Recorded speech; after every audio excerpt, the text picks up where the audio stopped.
Good evening, everyone. So as they are coming in, Stuart, let's welcome them.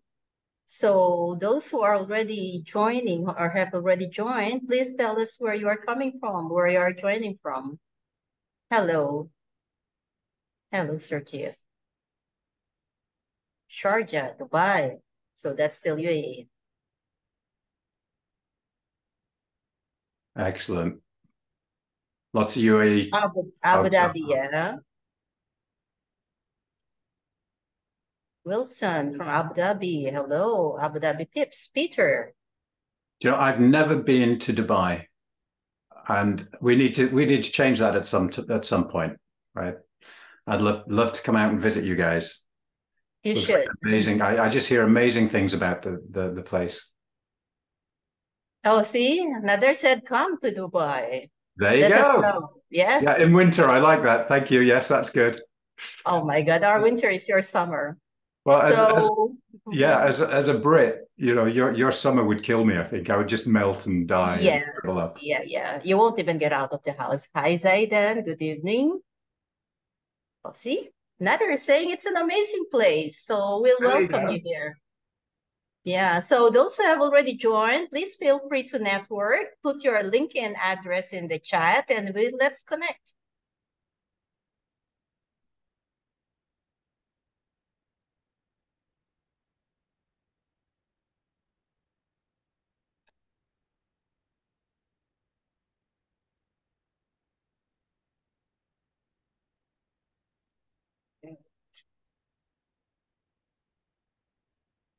Comment from Sharjah. So we have Sharjah peeps, Dubai. I'm looking for anyone. Oh, from Pakistan. Welcome, Muhammad Irfan. Welcome, welcome.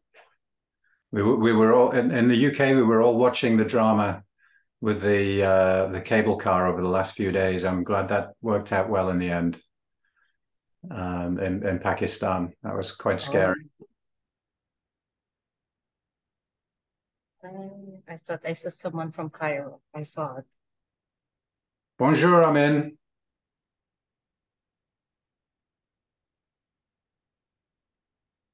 There we go. So Amin is probably the furthest from you guys, but the closest to me.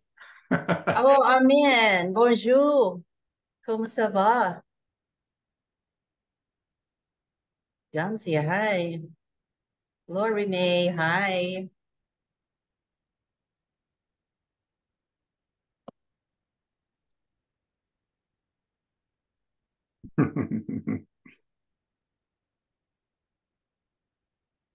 Excellent. Do you know, it'd be really interesting. We've got a bit of French going. Oh, Sri Lanka. Fantastic. Welcome. Sri Lanka, yes. Do you know what? Let's have a bit of fun. Well, just while we're waiting for people to come in. Yes. Okay. If your native language is not English, why don't you type hello in your native language into the chat? Let's see how many languages we can get. Namaste, marhaba. Oh, that's Arabic Indian. Excellent. Marhaba. Kumusta? That's in Japanese or Korean? So in Got some Korean, Swahili going on. Fantastic. Thank you for that. Kenya, hello. Ahlan, ahlan, Ahlan. ahlan. Kamusta? Mabuhay. Giorgio from Dubai. Xiao. Hola. Xiao. ¿Cómo está? Konbanwa in Nihongo. Hola, Español, marhaba, namaskaram. Excellent. Look at this. This is good. We got loads of languages in here. Yeah. Those who are writing it in their language, unfortunately. Kami, how do you say that in using the English characters?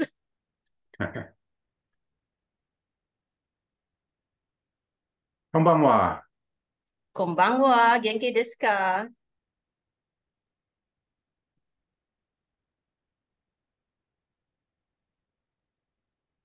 Anyong sahyo. Excellent.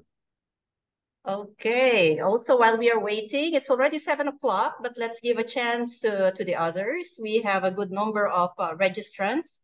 Normally, we start the webinar introduction at 7:05. So let's have some fun saying hi to each other as we wait.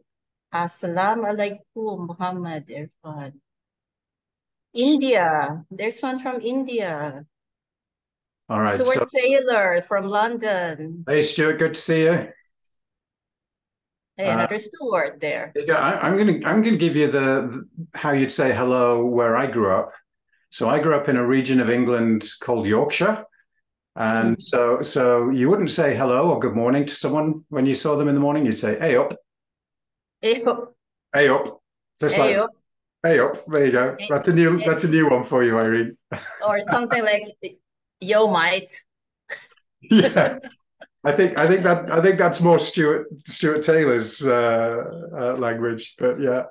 Yo mate, Stuart. How are There you you go. We got lots of A-ups. This is good. We'll have you all speaking Yorkshire by the end of the night. How are you Oh, today? Brendan, thank you for that one. I like that. Hey up, hey up. Top of morning. Hey up. Hey up, hey up. Okay. So again, another reminder from our PMI chapter host, Amir, at the back end. Please do subscribe to our channels if you haven't done so. PMI UAE chapter has a LinkedIn, YouTube, Instagram, and Facebook pages. So please do subscribe. Another question we believe will be coming is whether this webinar will be recorded. The answer is yes. Please give about 3 to 4 weeks for our marketing team to convert the webinar and post it in our YouTube channel. The materials will also be shared. And for the questions about PDUs, yes, you will receive 2 PDUs. Okay. You've been robbed. It's worth at least 6. Okay, I'm catching up on the messages. Okay, so I think it's 7:03. We can start. Stuart, please could you share the link to the channel? Okay, I will do that shortly after I hand the stage to Stuart. So while he's presenting, I'll do all those stuff and then put them on the chat, okay? Okay, PDUs that are not credited to you, Sushil, and to the others, please email us at info@pmiuae.org. Okay? Okay, I think I love reading the messages and the highs and hellos and the ayo. But we have to start. Okay, I will have to close the chat. And go on.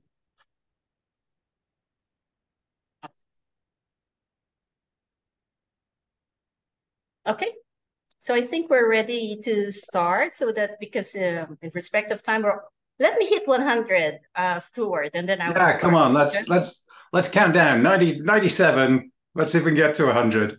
We'll get we've got a real chance if 98. Oh, 98. This is good. So I'll tell you what, everyone, get out onto LinkedIn right now because we've got a challenge. When we were waiting in the green room, we were talking about we have a real chance of setting a record for the most people attending tonight. So email all your friends, the people you know and who are chapter members and all the rest of it. Tell them to get onto the conference. Let's break the record. Yeah. Okay, one more. 99. We're at 99. Okay. One more and I will start. We can do it. We can do it. We can do it. Hey up. Hey up. Marhaba. Kumbangwa. Assalamu alaikum. Okay, it's very hard to pull that one. Okay, it will come. Okay, anyway, good evening, everyone. Good morning, good afternoon to all of you who are attending here tonight. Thank you for joining us and welcome to the PMI UAE chapter webinar entitled Too Many Projects. This will be delivered by our esteemed speaker, Stuart Easton, the CEO and co-founder of Transparent Choice. My name is Irene Corpus and I will be your moderator tonight. So before I introduce our speaker, I would like to introduce the flow of the webinar.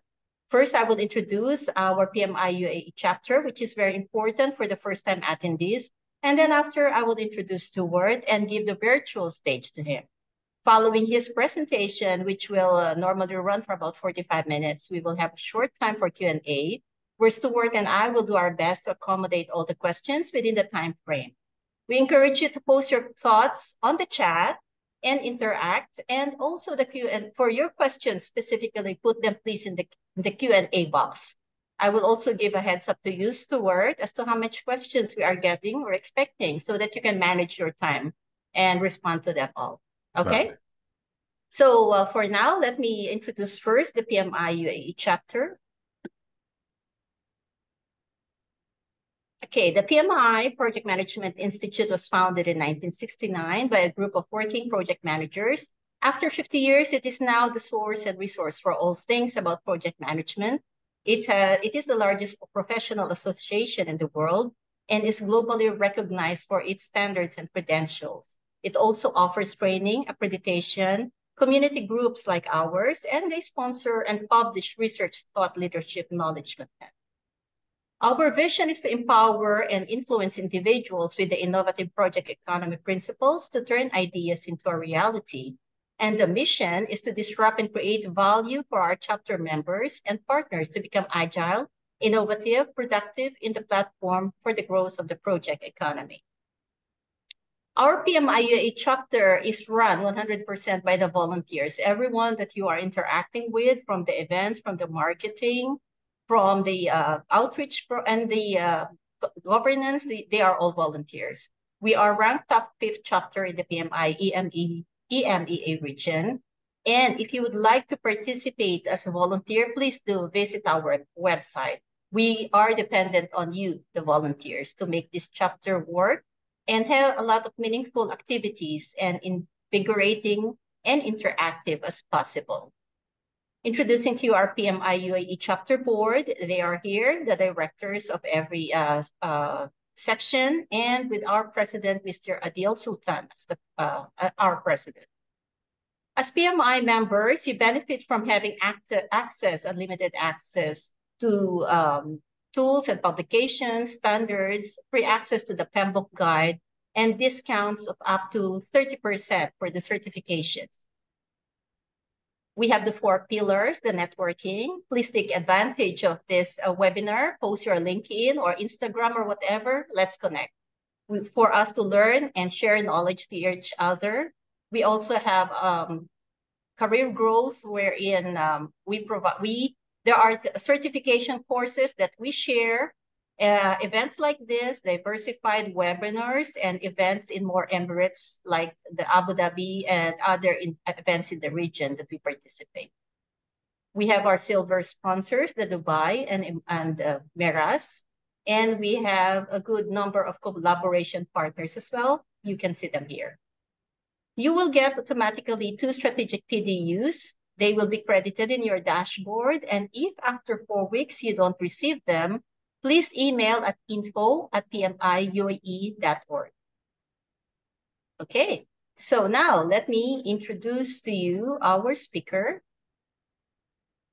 Stuart Easton is the CEO and co-founder of the Transparent Choice. Transparent Choice is a provider of SaaS, AHP decision support platform to companies looking to revolutionize how they manage their portfolio projects. Project optimization is the foundation for portfolio management.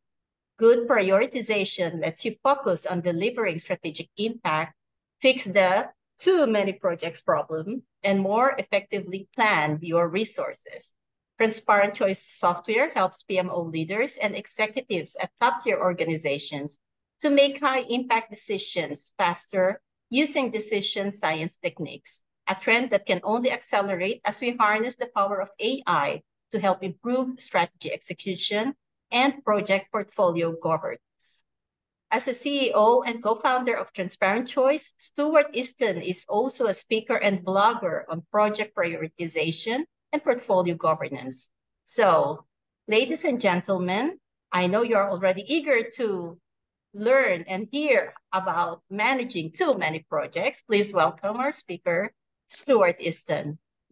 Brilliant. Thank you. Thank you. Thank you, Irene.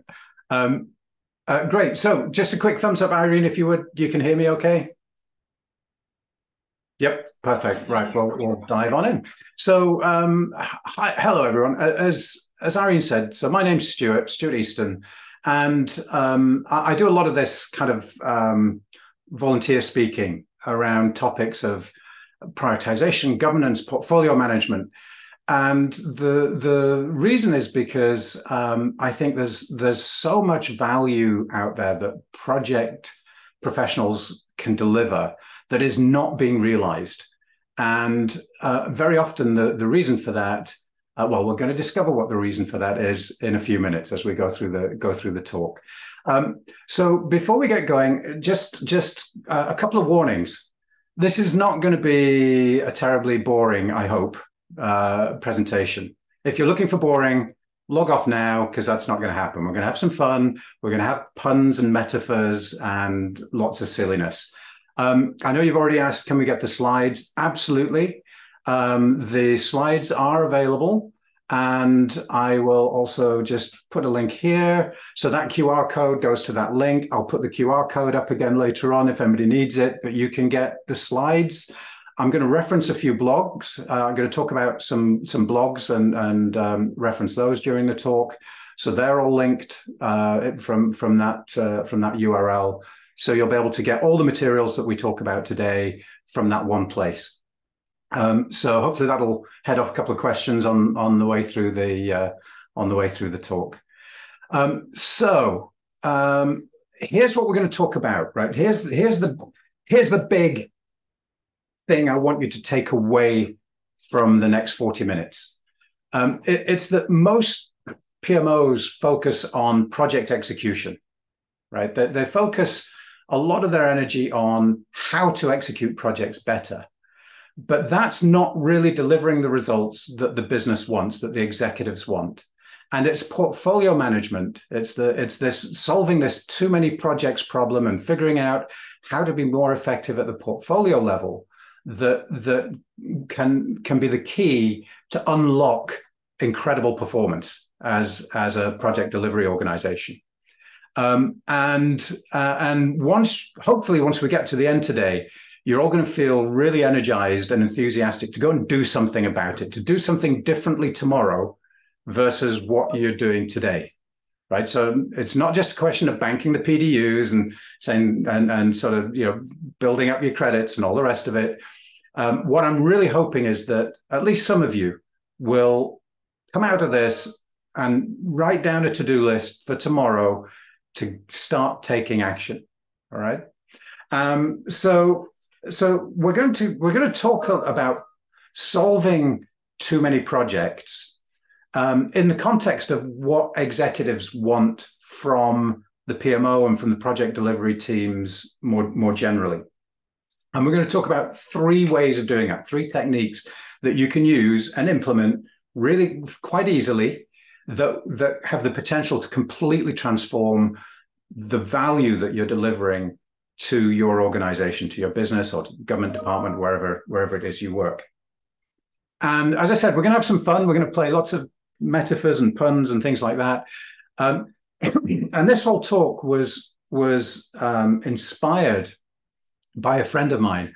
He's a consultant down in Brazil, a gentleman by the name of Roberto Camanho. And Roberto was doing a project with one of the world's biggest oil and gas companies. And he met with the CEO of the company and he was telling him all about his project. He was kind of showing him the Gantt charts and here's my work plan and here are my risks. And the CEO stopped him. And he said, Roberto, I don't care if it's a boy duck or a girl duck. I just want eggs. So in other words, as a CEO, I don't care about your project. I don't care about your Gantt charts. I don't care about any of that detail. I just need the business value, right? I want the business value from the project. I don't care about the duck. Just give me eggs. And so we're going to talk about that. We're going to talk about how to deliver more eggs. And this shouldn't be a surprise to us, right? That executives are really focused on eggs. right? They just want the eggs because it's right there in the name, right? They're egg executives, right? So it's right there. So what I hope is that by the end of today, everyone on this call is going to focus on the eggs, not on the ducks. Focus on the eggs. All right.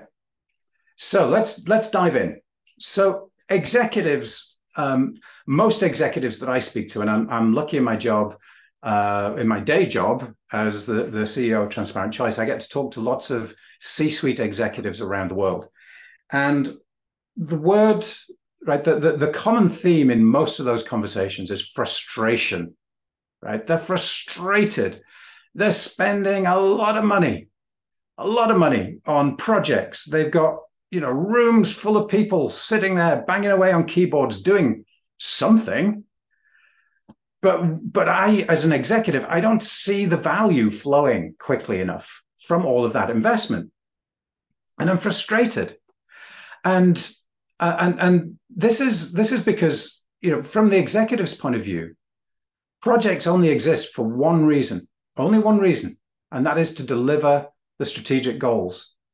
And when I say that, sometimes people will say, oh, yes, but Stuart, sometimes we have to do regulatory projects to retain our license in the territory or something, right? Well, do you know what? Being compliant is one of your strategic goals. So even those mandatory projects, people talk about mandatory projects, even those mandatory projects should be there to support your strategic goals, right? So projects only exist to deliver the business goals. But if you look at the PMI data into, are we delivering on those strategic goals? Well, the answer is not terribly well, right? So this top line, you probably can't read this, but the top line is basically over time, over the years, and the numbers have sort of stayed round about the same for the last couple of years, even beyond 2018. But if you look at this line sort of wobbles around between 60 and 70%. Okay. And some people who remember the bad old days, if you go back 20 years or something, this number at the top, this is how many projects deliver the business value, right? And if you remember from the executive's point of view, this is the only thing that matters. On time, on budget, all those other things, yeah, they're sort of interesting. But the only thing that actually delivers value is this top line, right? From the executive's point of view. And if you go back 20, 30 years, this number was maybe, 30%. We're achieving the business goal.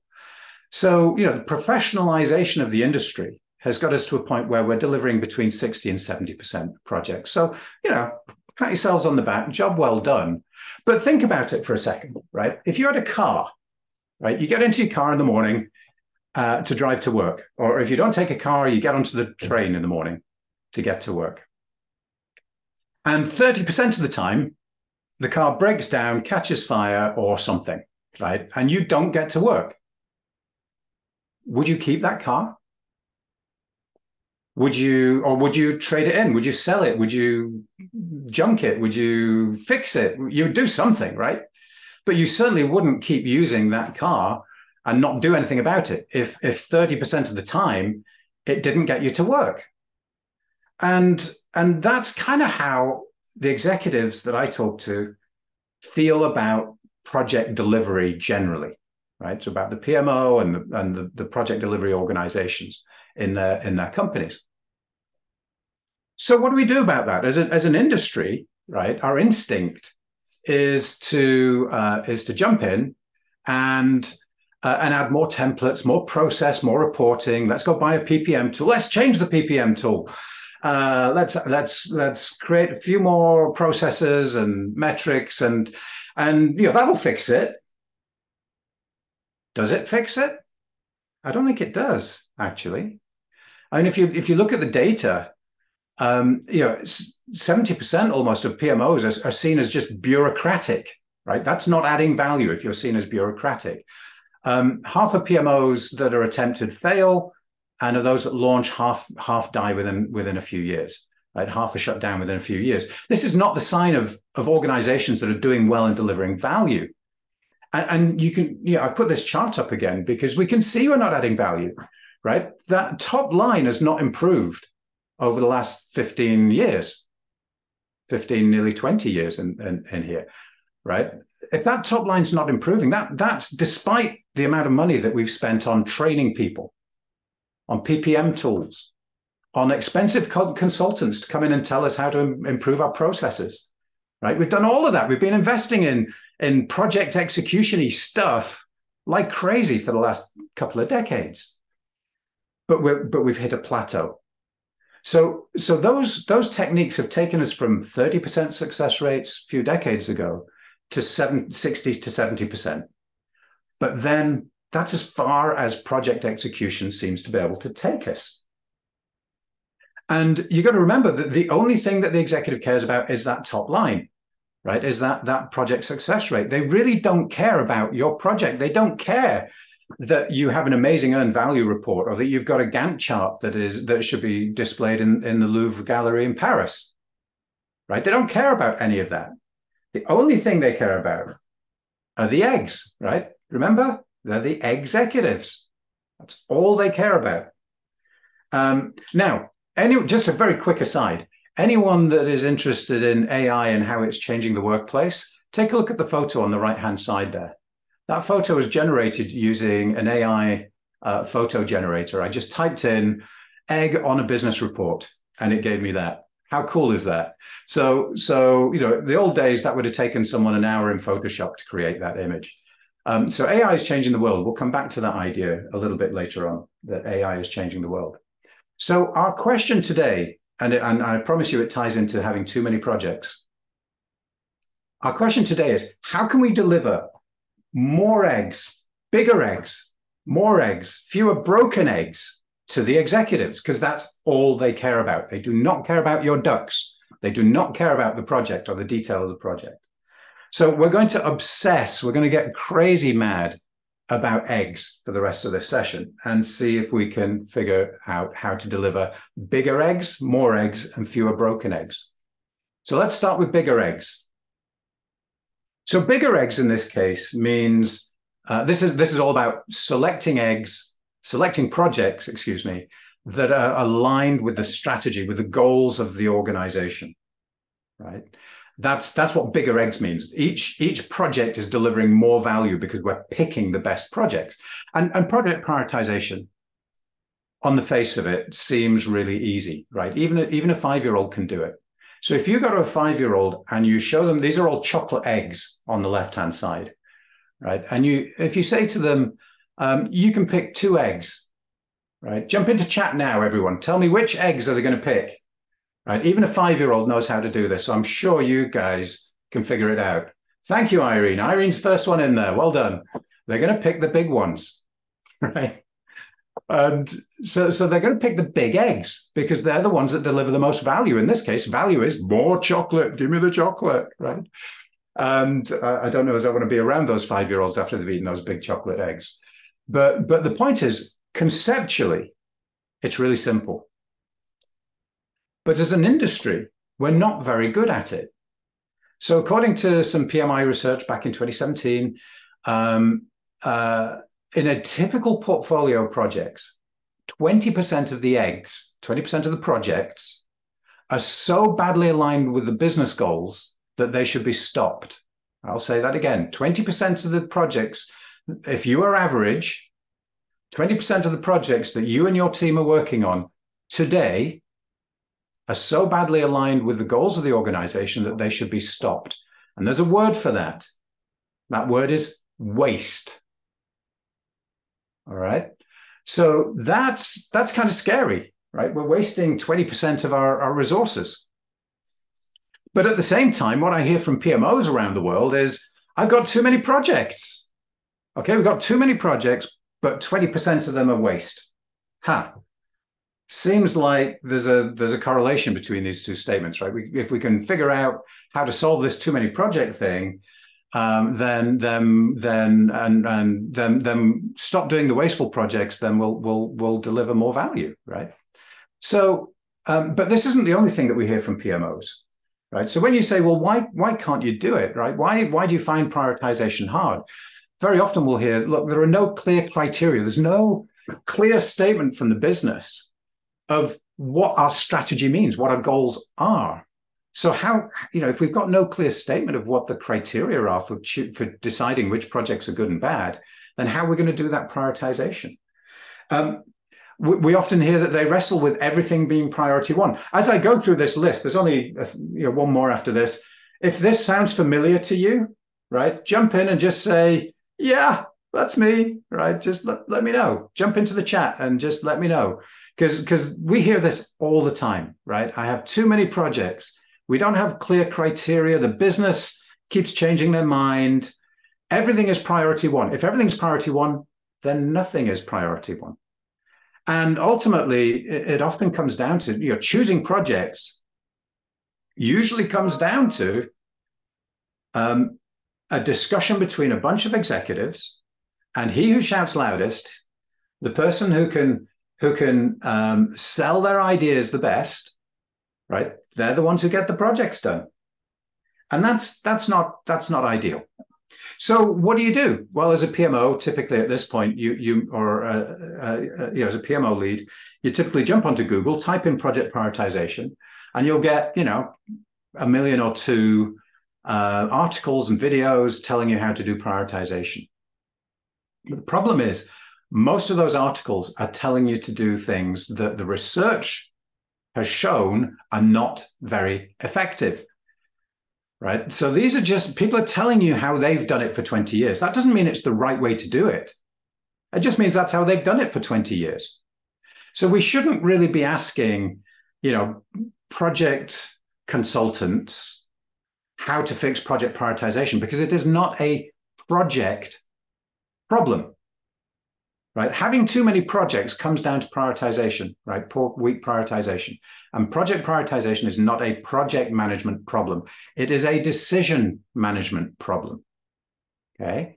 And there's actually an army of decision scientists out there. They live in strange places. Usually they're in the business school or the engineering department in universities around the world looking into operations research and things like that, right? They're statisticians, they're psychologists, and they look at how decisions get made, good decisions get made in large organizations. And I'm going to share a little secret with you, which is that decision scientists know that there's a right way, a couple of right ways, in fact, to prioritize projects. All right. And so as an example, there was a study done by the University of New South Wales. They looked at over 100 different ways of prioritizing projects, including, the just locking your execs in a room and letting them fight, including building a magic spreadsheet, all kinds of weird and wonderful methods that have been put forward by very serious academics and serious practitioners over the years. So they looked at 100 of those methods and found that only 2 of them are suitable for prioritizing projects in a large organization, to making sure that your projects are aligned with your strategy. Now, the name of those 2 methodologies, one is called DEA, Data Envelopment Analysis, and AHP, Analytic Hierarchy Process. Both of these processes came out of different universities, which is why they have stupid names, right? Ridiculous names that make them sound really scary. DEA is actually quite scary. It's quite difficult to implement. AHP is quite simple, quite straightforward conceptually to implement. So we believe that makes AHP the winner. That's why we built it into our software. That's why we try and spread the word about AHP. We're not the only people that do it, right? So one of the messages from here is, if you want to solve this problem of having too many projects, AHP is the way to do that. And so what I'm not going to go into the detail of what AHP is today. If you want to learn about it, head over to our website, and there'll be links on the page that I shared with you in the chat a few minutes ago. But head over to our website, and there are loads of resources that tell you how it works and why it works, and if you really want to dig into the psychology of it, we can do that. But in principle, what it does is it helps you get alignment on what the business goals are, first of all. So if you have a room full of 10 executives and you ask them, what is our strategy, right? What is the right balance of strategic goals that we should be using to select projects? If you've got 10 executives in the room, you'll get at least 15 answers to that question, right? So if you think about it, the execs, if you think about the sales, VP of sales, right? He only cares about selling stuff. And so projects that support selling stuff, well, they're good projects, but anything else, that's a waste of time, right? If you talk to the VP of engineering and manufacturing, right, it's all about efficiency and quality. And selling, you don't need help selling. You just go out and play golf and buy someone dinner and you sell something, right? That's easy. You don't need projects to do that. So you get this sort of misalignment amongst your executives. So AHP is really good at getting those people aligned about what are our goals and converting that into a scoring model that we can use to score your projects, figure out which are the big eggs, which are the small eggs. And then you have a framework that lets you select a portfolio that supports your business goals in a nice, balanced way. So ultimately, you end up with better quality decisions, less noise and randomness in the process from people pushing their project in or whatever it may be, but less noise and randomness in the portfolio and a much better aligned portfolio. Okay. And as I say, there's lots of information on our website on how it works. So I'm not going to dig into that today because we've got a couple other techniques we're going to use. Now, usually around about now, someone will be in chat. You lot are very nice, actually. You haven't done this. Someone in chat will say, well, we're just prioritizing projects. We can do that in a spreadsheet, right? Spreadsheets are free. Well, here's the thing, right? Spreadsheets and all the other things that people doing to prioritize projects are giving us 20% waste. That number today is coming from those spreadsheets.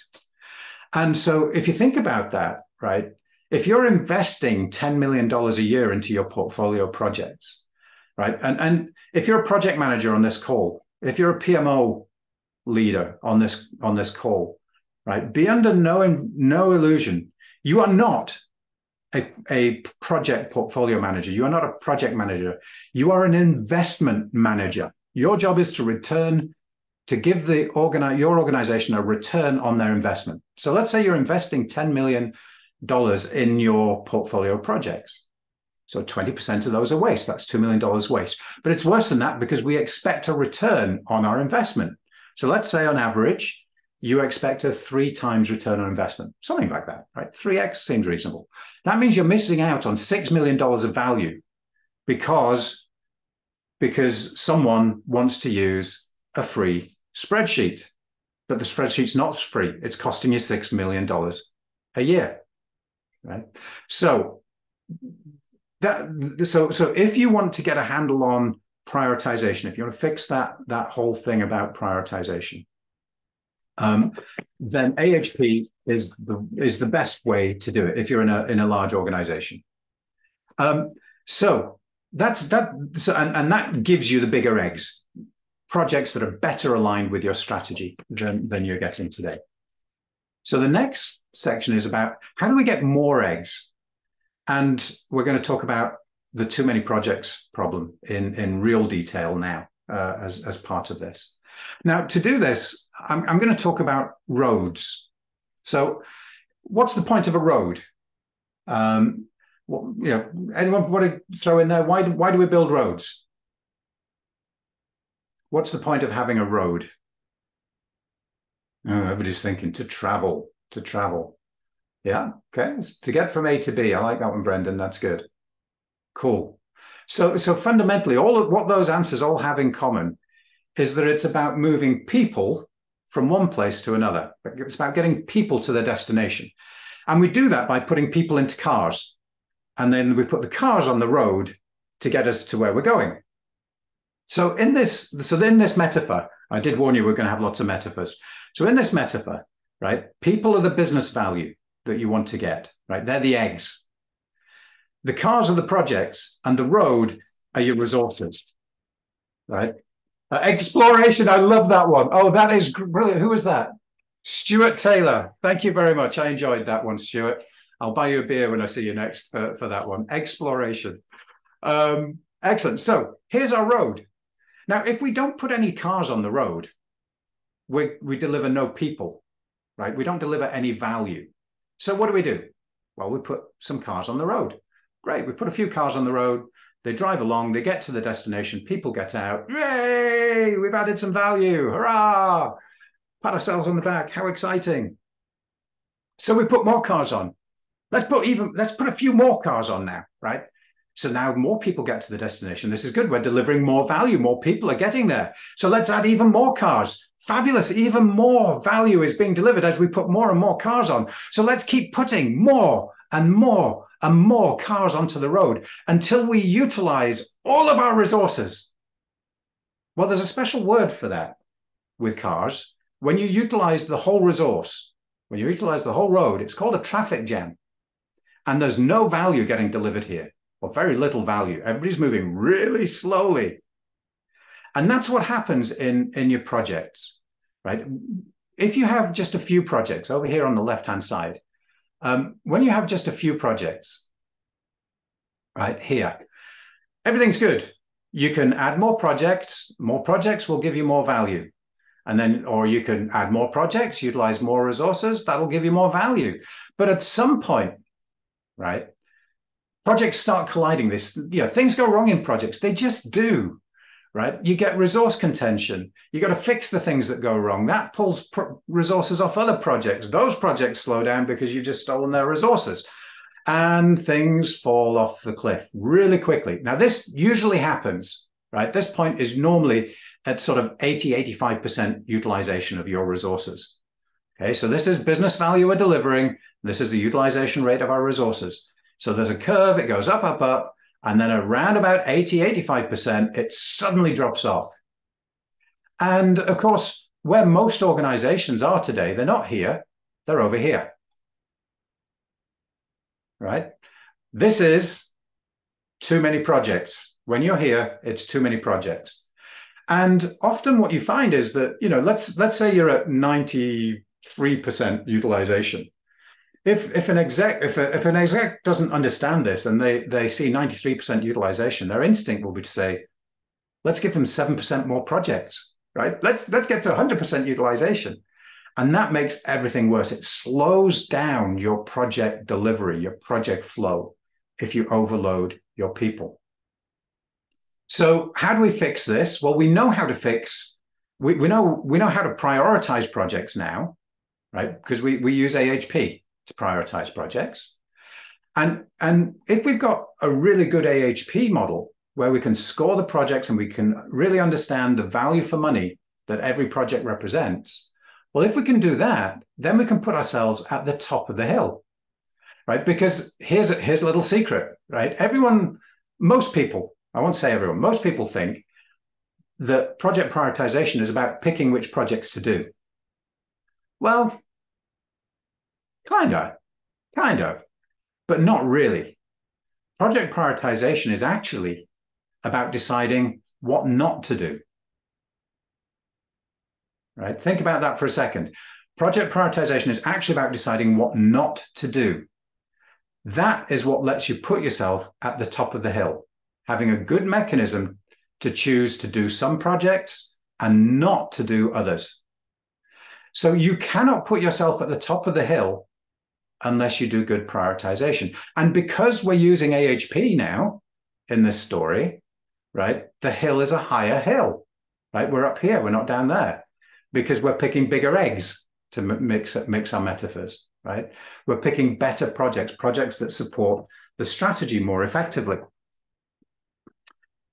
So here we go. I think in terms of the topic, I think we just fixed the too many projects problem, right?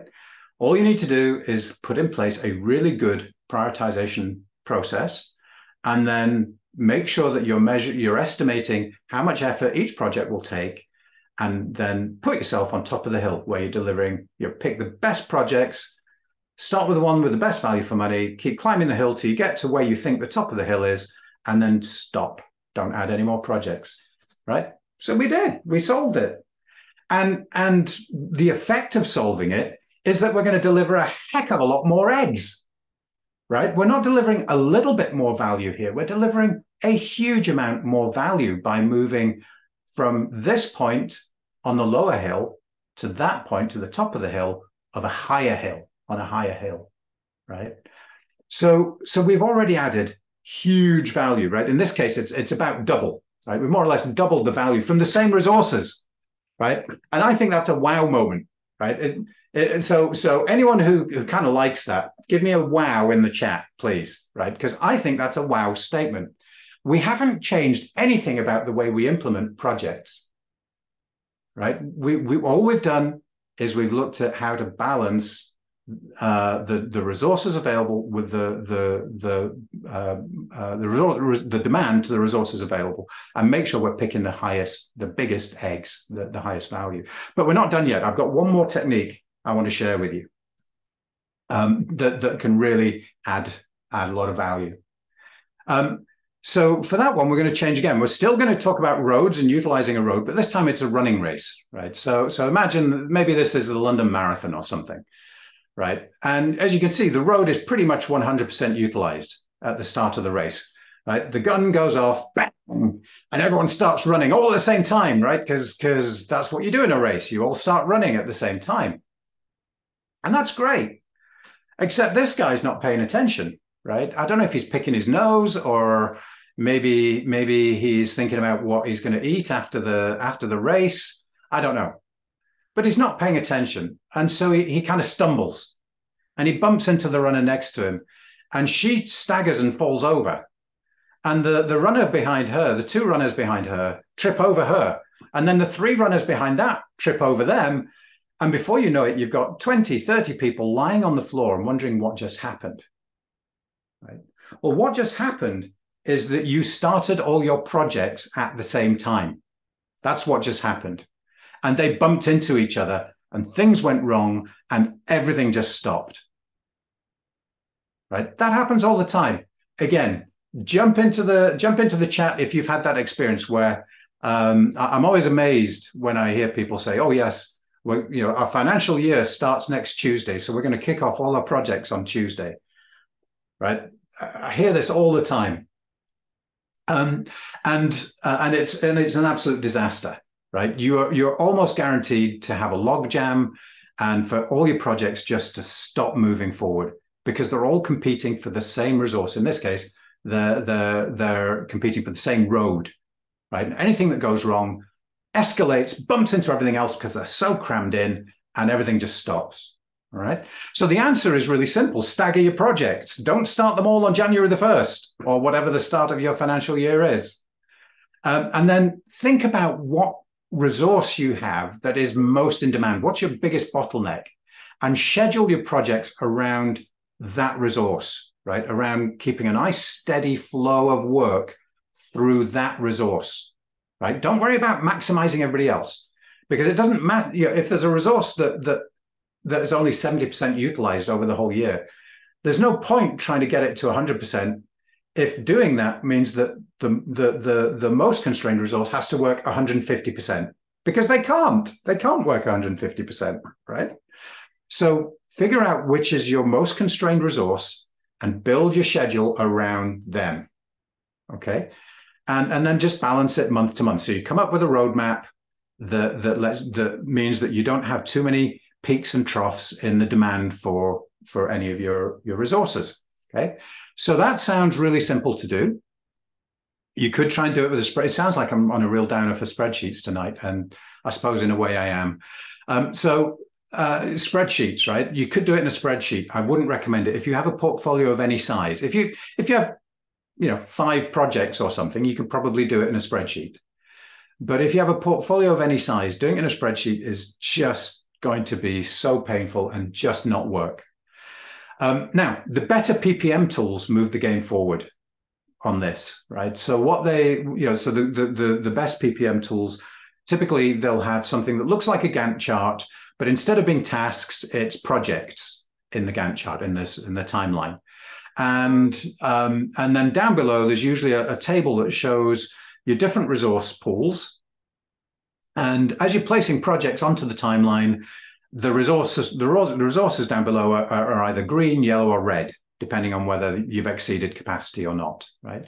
And so then, right, once you've got that, you get to play my least favorite funfair game of all, which is Project Whack-A-Mole, right? This is where January, you've got your resource, it's turned red, right? So you pick a project, you drag it later out in the year, and hooray, January's not red anymore, it's green. Oh no, June's red now, right? Another mole has popped up. So we whack that mole, right? Let's move a project to, drag that project, we'll move it across here. And great, we've fixed June, but March is now red. Oh, so we'll drag it out again. Oh no, November's now red, right? And you can play that game of whack-a-mole for hours. It'll keep your average PMO entertained for a day or two if you let them play that game long enough. And eventually, they'll get to the point where they kind of have something that sort of works, right? And as soon as they get there, they stop because it's just too painful playing this game of whack-a-mole. Thank you for that, Asana. So, and some of the, again, if you've got a bigger portfolio, some of the keyed-ins, the plan views, guys like that, Cyformer. I saw another one that was quite good recently, Progio, I think they're called. There's a bunch of them that are quite good at that. So that's fantastic. But we have the problem that it still takes a long time to play whack-a-mole. And people tend to stop as soon as they get something that kind of works. And the game's changing. So my company is about to roll out some artificial intelligence, and there are other people who are working on this as well, that will play whack-a-mole for you, right?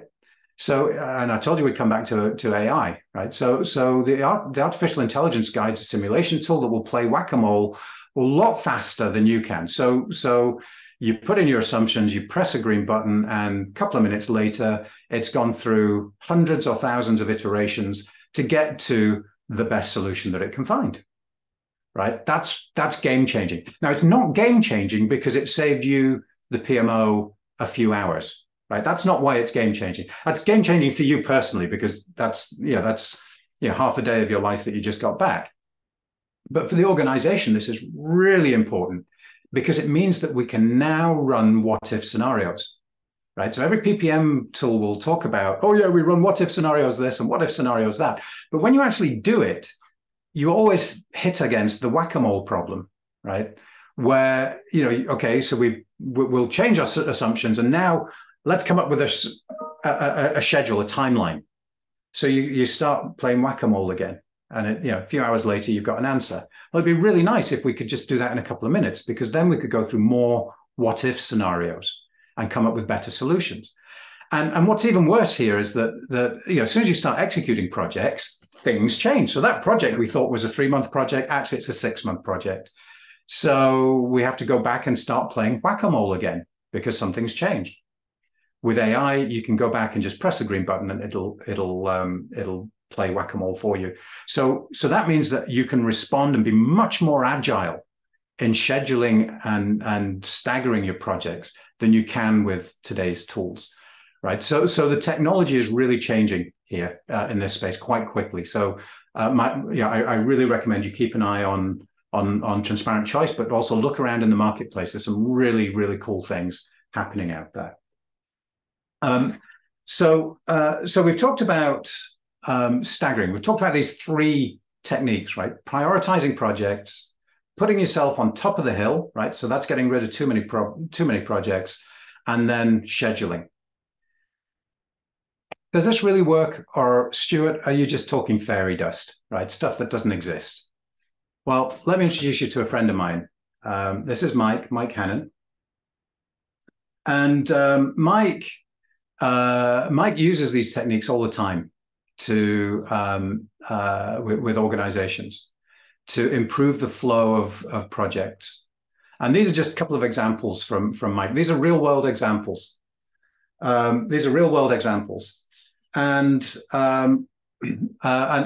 transformational. This isn't a 5% improvement. This is 2x, 3x the value. So it's very real. Right, very quickly. I just want to touch on this very quickly. This is a little bit of analysis that was done by Laura Barnard. If you don't know Laura, she's incredible thought leader in this space. So it doesn't have to be that 70% of your projects fail. The best project delivery teams deliver 90% consistently, right? So that's what we should all be aiming for. And to get there, we need to understand why projects are failing, right? So projects take too long. Maybe it's, is it because the PMs are not doing a good job? No. PMs are doing a fine job. So then we say, well, what's the problem? The PMs tell us that the project teams are always late. So we go to the project team, we say, why are you always late? Well, because we got too much on. Okay, why have we got too much on? Is it a resource management problem? No, not really. The resources are fine. The real problem is that we have too many projects, right? So we're back to prioritization again. So what we find is that project prioritization, or a lack of it, having too many projects, isn't just about putting ourselves on top of the hill. It's also about project failure. It's about breaking eggs. And so that when the PMI looked at this data, they found that the portfolio governance, it was the biggest differentiator between the best organizations and the rest, right? Now, what's really important here is that all of this is done at the portfolio level. It's not at the project execution level. All of this is stuff you do at the portfolio level. And so if we put it all together, right, we'll run really quickly through an example, right? So on the left-hand side, that's the way you do things today. On the right-hand side is how we're going to do it in the future, right? When you go back to the office tomorrow, you're going to start working on this future. So on the left-hand side, right, we start 70 projects in the year. On the right-hand side, we start 100 because we're getting more flow, right? We can deliver more because we're on top of the hill and we're staggering our projects and we get more flow. On the left-hand side, 20% of the projects are wrong. On the right-hand side, let's say we cut that in half using AHP. We should do better than that, but let's say we cut it in half. On the left-hand side, 30% of projects failed. On the right-hand side, because we've addressed the too many projects problem and a few other things, we're up with the best and we're delivering 90% of projects on target. So on the left-hand side, we are successfully delivering 39 good projects that add value. On the right-hand side, we're delivering 81 projects that add value. That's 107% more value from the exact same resources, okay? And by the way, these are bigger eggs. So we picked 3 techniques and we're delivering a lot more value from those 3 techniques. And my challenge to you all is to go and learn about these techniques, invest in these techniques, implement these techniques, and really be relentless throughout that, focusing on eggs. Now, so there's the QR code again, if you want to go off. And we've got a special story. So we have, when we go to conferences and things, we give away these things. I don't know if you can see it. You can see these little guys, these little rubber ducks. And so anyone who books a demo with us from this call before the end of September, assuming you're somewhere that we can ship them to, get them on Amazon, we will send you a little bag of these ducks. And what I want you to do with those ducks is to put them on your desk. And the next time somebody comes up and starts talking to you about the details of their project, right? Pick the duck up and wave it in their face and say, stop talking to me about ducks and tell me about the egg. How are you going to deliver the egg? Right. So jump on, download all the you can get the slides. There's a video. There's all the blogs that I mentioned are linked from that page. And as I said, if you're interested in learning more and you actually go ahead and book a demo, we'll send you a bag of eggs, a bag of ducks as well. They're great fun and they really brighten up the office. And if everyone in the office is doing it, before you know it, your whole delivery team will be talking about eggs and not about ducks. So there we go. How did we do on time, Irene? It's about right. Thank you very much, Stuart. They said you gotta deliver the eggs. They could be broken, huh? Okay, a few terms that we learned today: executives, exploration, excellent, and wow, eggs. Okay, so okay. And also there are a lot of comments on the chat and I'm trying to capture them because, it's very difficult to scroll up and down again on the chat box, but we have a lot of comments here from our our colleagues, Mohammed Irfan is saying, scope of these projects and your organization objectives do not match. That's why there are this imbalance and lack of prioritization. If anyone would request again to scan, maybe you can show that again a little later, Stuart, so we can see Can we you go in face full to screen. face? Yeah, so we can see you. You just have There we go. shared, How's so we that? can see that. How's that? Okay, great. Okay, so great example, informative and not boring. They learned a lot about eggs and which are values on the project and not about the ducks. Okay. Another thing here, from 2020 onwards, everything became a priority. So that's a challenge in the organizations, okay? So let me read to you some of the questions on the... Can I pick that up, Irie? Oh, sure, please. So 2020, I assume that's a reference to COVID and everything went mad and the world changed, right?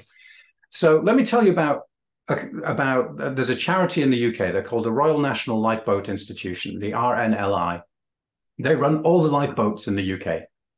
And so they use this AHP process, and they used it before COVID hit.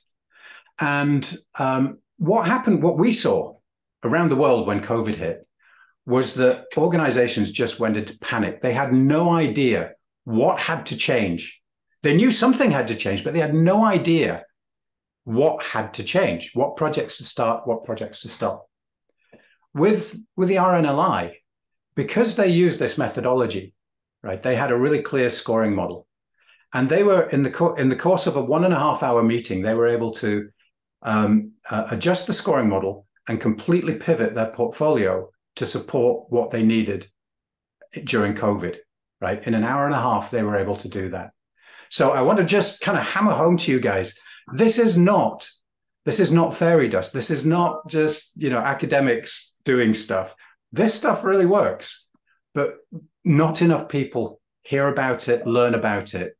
And so, yeah, and that's why I'm here today, right? So I'm not really here wearing my transparent choice hat today. I'm wearing my evangelical give back to the community hat, right? So get out there and learn as much as you can, because it really, really, really works.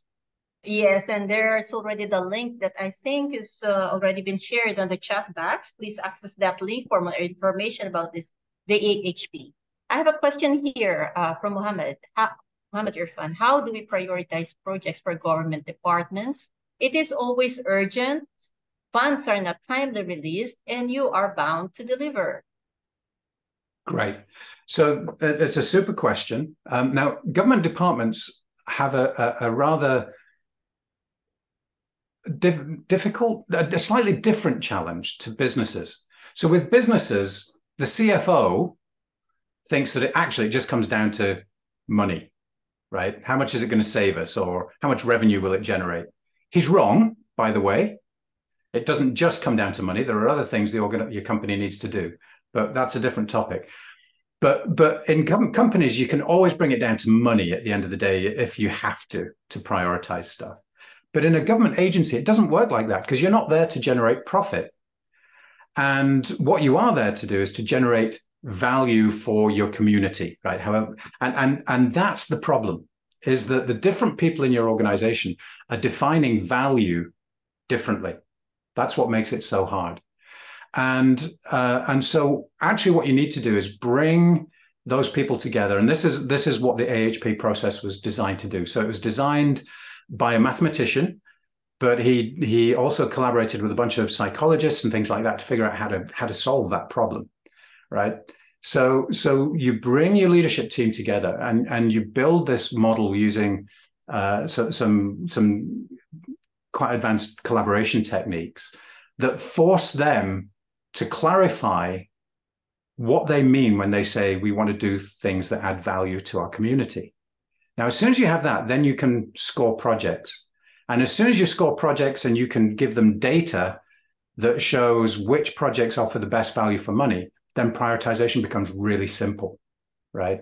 And all those, oh, it's so urgent projects, if they're low value for money, they can be as urgent as you like. We're still not going to do them because they're not going to deliver value to our customers. And we're not here to deliver urgent projects. We're here to deliver value to our community. So the simple answer is you just have to get a really clear definition of what value to the community means. Sounds simple, it's really hard, and that's why things like AHP exist. Yeah, it's easier said than done, you know, because sometimes even if you put all together the executives in one room, everyone will say that their project will bring in value and they want it to be prioritized. Now, for the lucky ones who will be given a chance to have their projects executed or budgeted, funded, or implemented, the problem is along the way, there are some hiccups that can happen. It's like it has to happen so that these projects will not continue in the way that they expect it to happen. There are these uncertainties along the way. Even if you produce a very powerful risk, what you call this risk register, risk management, even if you have that, sometimes these situations happen. No? I have another question here from Stuart Taylor.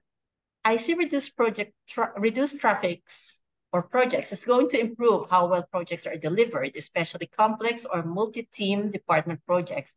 But telling a CEO we want to reduce the capacity to say 70%, will sound like we are deliberately creating loss of productivity.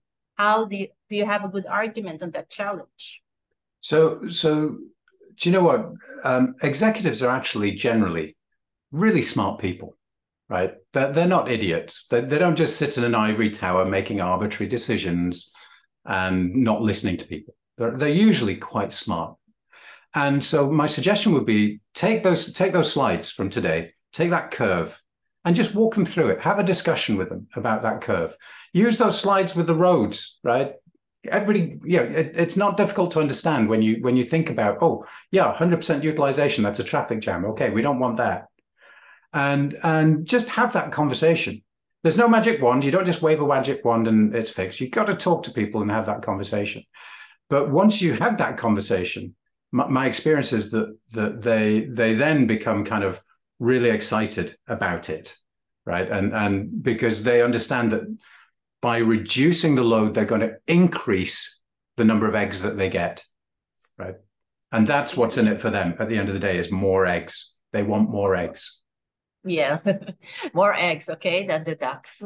Okay, here's another one from Kishitiza. Okay, hey, Stuart, indeed an excellent presentation. While I love eggs, never imagined they meant so much more. While we need to prioritize the projects, what are your views about simplifying them as well? As sometimes we end up complicating them too much with delayed decisions, too much layers in the organization, making everything too urgent. We've heard urgency many times. You know, people will say that their projects are urgent and priority.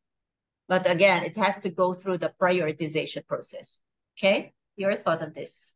So very often that's a sign that the process for prioritizing and selecting projects isn't working. So by that I mean, if everybody's coming saying my project's really important and it's really urgent, right? What they're really saying is, I know that if I use those words, my project's going to get done. So I'm going to use those words, right? So it's a little bit like, one of the mistakes that I often see is that people will build a little spreadsheet and they'll have in there a question, which is, does your project support our strategy? Yes, no, right? Okay, I'm requesting a project. How am I going to answer that question? Irene, what answer would you give? You want your project to get done. What answer are you going to give to that question? If I want my projects to be done, I will present a business case that has the alignment to the strategic objective, the goal, and even produce an intended benefits, let's say, analysis. Yeah. So you're going to say yes. You're going to say, yes, my project supports the goals. Yes. And if I say, is it urgent? You're going to say yes. Right. So the way that you get out of that cycle is by having a grown-up conversation about what is a big egg? What's a small egg? Right? What drives the value? And again, once you have that, you can, and urgency might be a part of that, right? So urgency could be one of your criteria. But then when you're actually assessing your projects against the criteria, there are techniques that you can use to reduce the game playing, right? You can have people check each other's homework. You can bring little groups of people together one of the things that we hear all the time is people will always overestimate the benefit, underestimate the cost and complexity, right? And so, well, let's have a group of people do it, because if one person is biased, a group of 3 people will be less biased, right? So there are lots of these little techniques that, again, you'll find them all on our website in various places, but there are lots of these little techniques that you can use, even if you don't go as far as a full AHP model, which I would recommend you do. But even if you don't, you can use some of these techniques just to kind of bring a little rationality to the table. Yeah, I'll have the last question here from Sheikh Abdul. How do you prioritize the projects when lengthy project is less critical, but smaller projects are approaching the closure date? How do you convince the executives as less revenue is not an interest to them? May I just take a little my point on this? If the project is already ongoing and they are approaching the closure date, then they should not be part of the prioritization. They should proceed. They should not be cut. I don't know what's your take on that, Stuart, but for me, it's more of a loss if you will cut a project when it is almost approaching a closure date. Yeah, I mean, so basically what happens, you end up with a picture that looks a bit like this, where you have, value of a project, cost of the project, roughly, right? And so you got projects that are all over this map. Can you see the little dots appearing, right? So you got projects all over the place. So let's pick a project here, right? There's a project right here. And as you do that project, as you're executing it, oh, by the way, before I do that, so good projects live up here, right? High value, low cost. Bad projects live down here, low value, high cost. And so we should be doing these projects first, maybe doing these, and really we shouldn't be doing those unless we absolutely have to, right? For some other reason. Maybe there's a compliance reason that you would have to do this project or something, right? So let's say we started this project last year before we had our prioritization process in place. We started the project last year, and it was meant to cost $1 million, right? And we're halfway through. So now that project, the fact we've spent $500,000 doesn't matter, right? That's sunk cost. That project now only costs $500,000. So what you usually find, Irene, is that as you're progressing projects, they actually move in this direction on this chart. So they become more attractive because you've done half of it, right? So if you have a good model and you have this nice framework, that becomes visible, and people wouldn't, you would never have that discussion.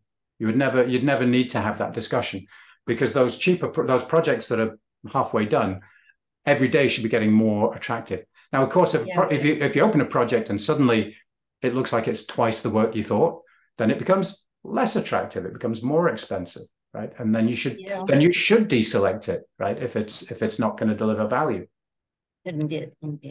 Okay. Actually, Stuart, I know you're busy engaging with us. There's a lot of good feedback on the chat saying it's a wonderful insight. Thanks for informative presentation. Great presentation. Great session. Thank you for the session. There's a lot of help. Thank you here, Stuart. Unfortunately, we're almost close to the end of the session. So again, we thank you very much, Stuart, for gracing our webinar tonight. Indeed, it is a very interesting topic and a very engaging attendees here. Again, this webinar for our attendees, it will be published at the PMI UAE chapter's YouTube channel in 2 to 3 weeks.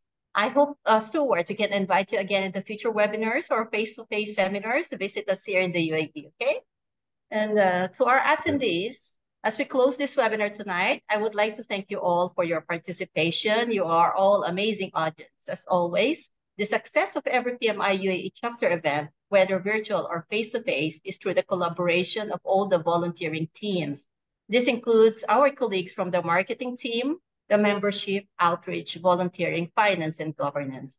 Until our next webinar, together with my events colleagues behind the camera, Amir, Ali, and on behalf of our Director of Events, Bhavin Lad, this is Irene Corpus, wishing you all a pleasant evening. Good night. Thank you, everybody. Thank you. Thanks, Stuart. Thanks, everyone. Yeah, and let's connect and just reach out and connect on LinkedIn. Absolutely. Yeah, please connect to my LinkedIn as well. Let's connect. Absolutely. Yeah, Sheikh Abdul, I think that was. Go ahead and just reach out on LinkedIn, anybody. Thank you.